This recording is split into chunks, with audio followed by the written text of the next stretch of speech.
For people living in eastern China, the Yangtze River was a major part of life. In 1548, the Great Jingjiang Levee was built to help control the river to help with population growth of the area. In doing this, the people of the area only gave the river 4 points to dump sediment from, causing the river to build up sediment on the riverbed and on the bottom of the Dongting Lake. Not only did water levels rise, but the raise in water level caused vegetation in the area to die off, which led to increased runoff from the surrounding area. In 1931, a continuous rain came through and the water levels rose exceedingly high, flooding an extremely large plot of land. When the water levels rose, it drowned out over 30,000 square miles of land. That's roughly equal to the size of all of Scotland.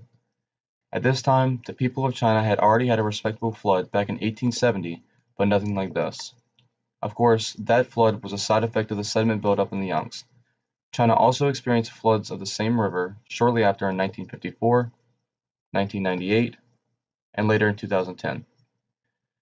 It seems clear that these floods could have possibly been avoided had the people living in the area back in the 1500s avoided building the levee, creating the sediment buildup.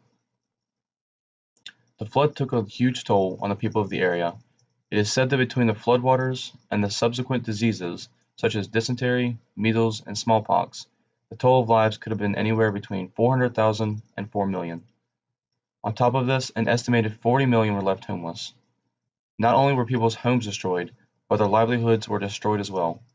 Large spans of rice fields and other farms were decimated. Businesses were erased from the ground they stood on. Cattle and other livestock were even killed in the floodwaters. China also had to add hunger to their growing struggles as the result of the flood.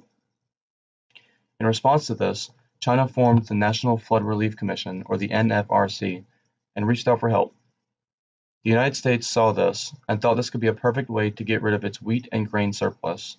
The shipments were delivered amidst the bandits and communists roaming the seas, trying to take parts of the shipments at the time.